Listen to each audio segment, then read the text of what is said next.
Hey everybody, what's going on? It's SpraynPray1000 here, and today we are going to do a verdict on Far Cry 5, which is the latest big hit from Ubisoft.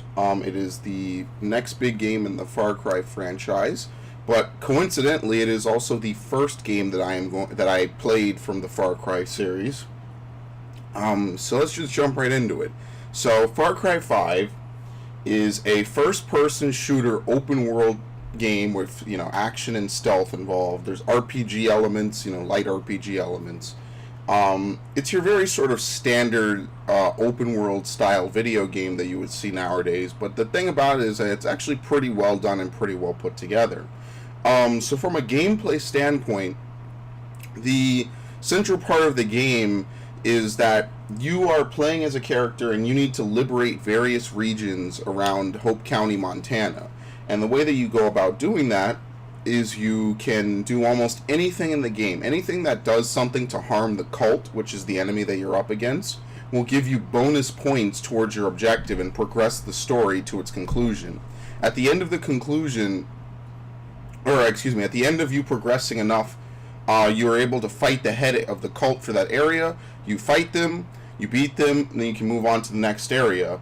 But what's nice about this game is that it's very, progression friendly. Whereas most games require you do a set amount of missions from A to B in order to complete an area or to, accomplish an objective, this game lets you do almost any side mission in the game and at least receive some credit.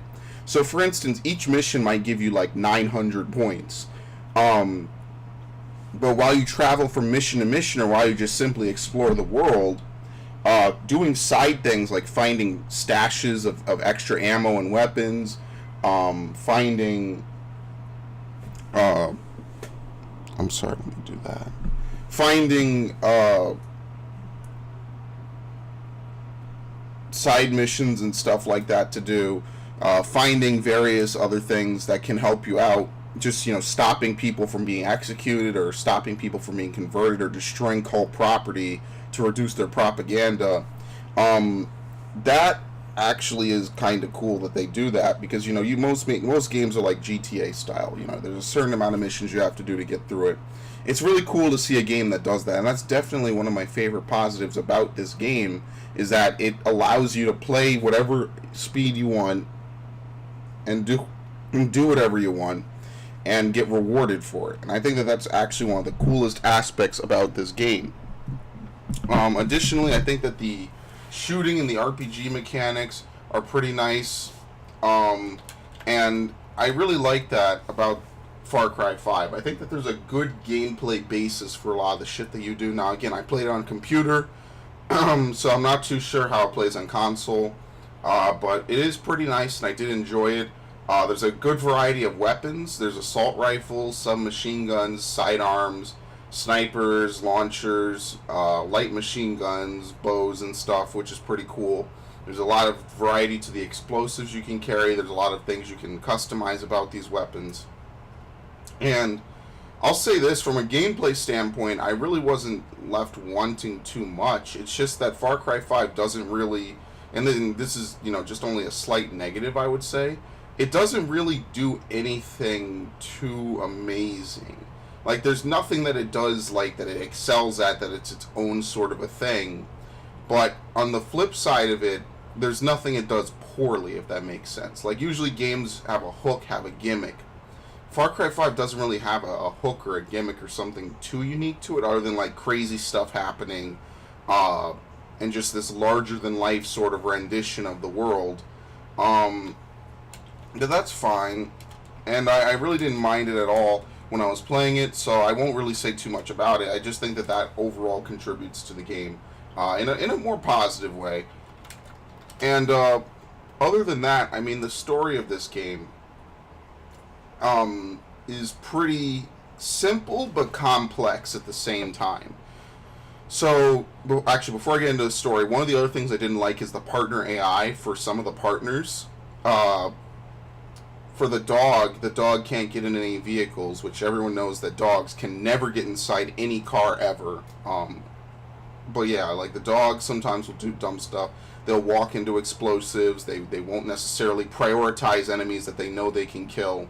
So you do have to help them out a lot. That is one thing I didn't like. And the other major thing that I can think of that I didn't like is when you're trying to loot and hunt animals, because hunting is a big thing to make money. If you hunt too efficiently and kill too many enemies, they start to disappear based on your distance and whether or not you're looking at them, even if you haven't looted them, which is kind of sad a little bit.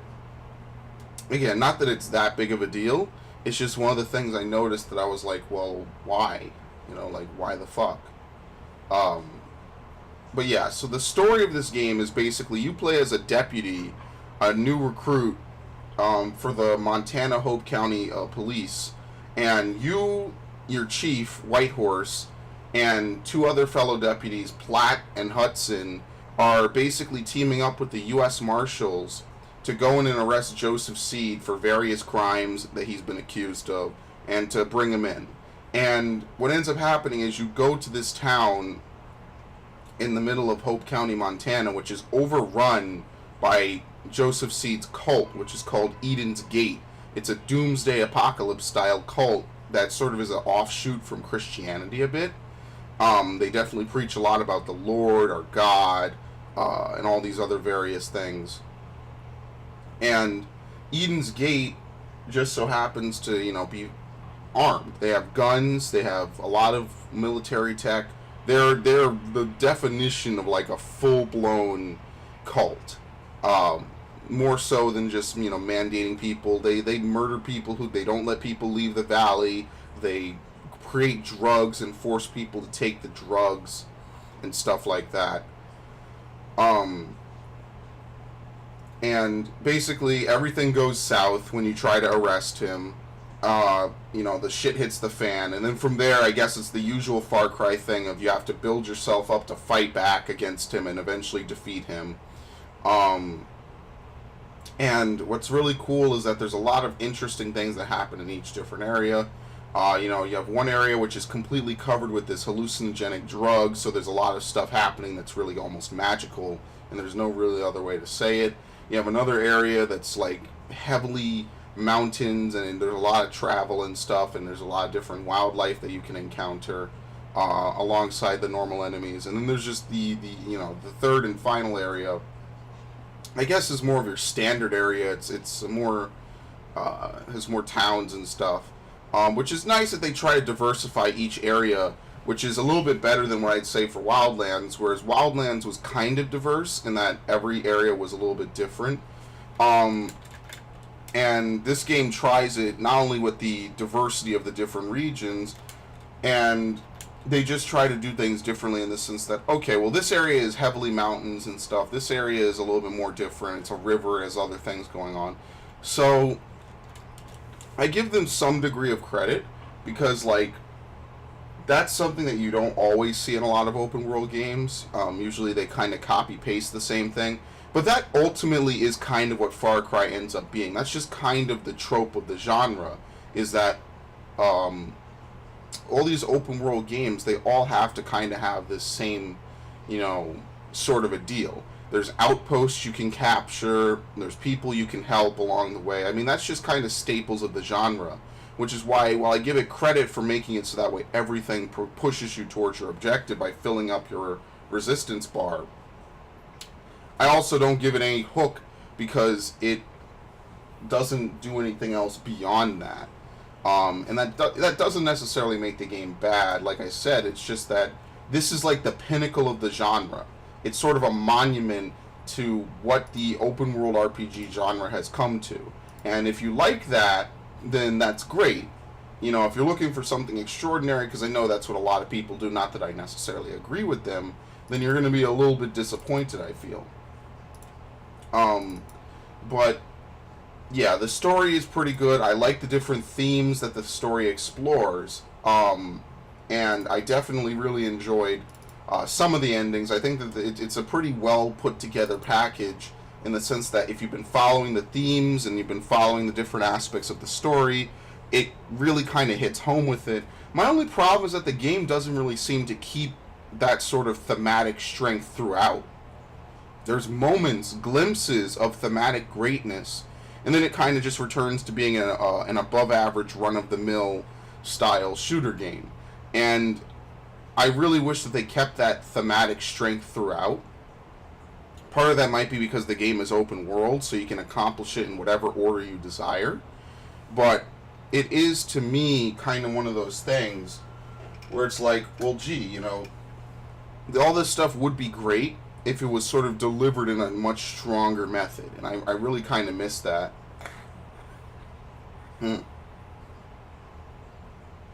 So, yeah. At least for me, that's what I think about it. Now, graphically, the game is great. Audio-wise, the game is fine. I mean, well, it's above average, I should say, because it's not just cut and dry shit. It's actually pretty nice.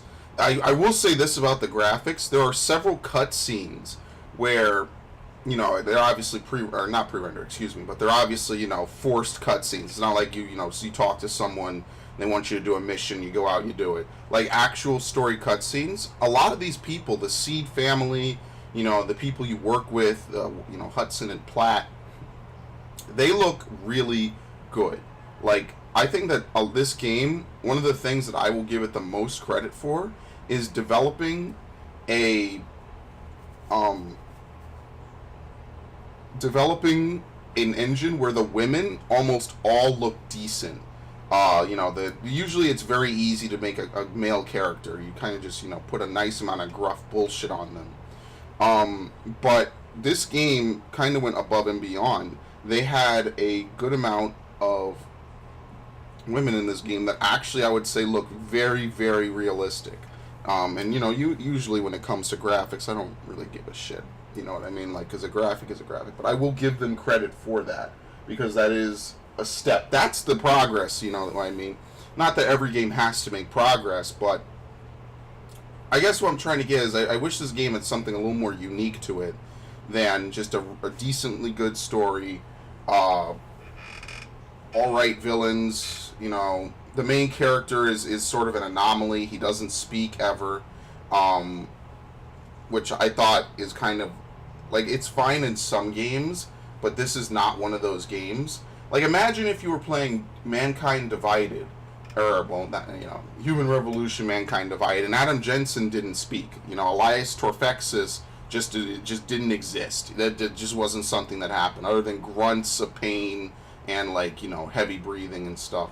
The game would lose a good chunk of its appeal if they did that. And that's sad to me, because, you know, that really shows, like, Mass Effect and the new Deus Ex games, I really feel are strong because the people that voice the characters, not Andromeda, of course, but the people that voice the characters and everything, they do a good fucking job at it. They're really fucking into it.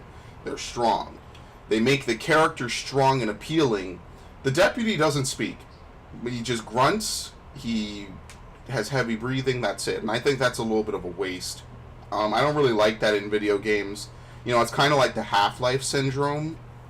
I don't really like that anymore in video games. Even Call of Duty, of all fucking things, moved away from that. Even just being able to make speech choices that are unvoiced would be a better alternative. I know some games don't want to voice the character to have total immersion, but the deputy just kind of doesn't really do anything. He's more of an observer in almost all this, except when he's killing everybody.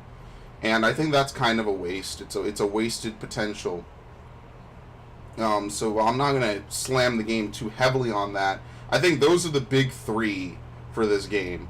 And I think that might be the most grievous sin, because I think this game's strength is its story. But yeah, what would I give Far Cry 5? I mean, between the gameplay, which is repetitive but highly polished, between the story, which is interesting but not strong enough, and between the graphics, which are just really good because some of the women look really attractive. I really feel like we're only a few steps away from getting out of the uncanny valley of that type of shit and actually making them look very realistic. Some of the women look really good in this game, so there's credit to that. I think that the setting is really good. I think that the gunplay is really fun and interesting. I like that about the game. And overall, it was a very fun, positive experience. I really did enjoy the game from start to finish. But the reason why, it's a little bit weird is because beyond the basics, it's a little threadbare. Uh, so what would I give Far Cry 5? I'm going to give it a pretty above average score. I'm not going to give it smack in the middle. I'm going to give it an 86 out of 100. And the 86 out of 100, like I said, is mostly because of narrative inconsistencies. Not in terms like the story doesn't make sense, but in terms like the story is a little weak, then it's strong, then it's weak. Genericness after a point.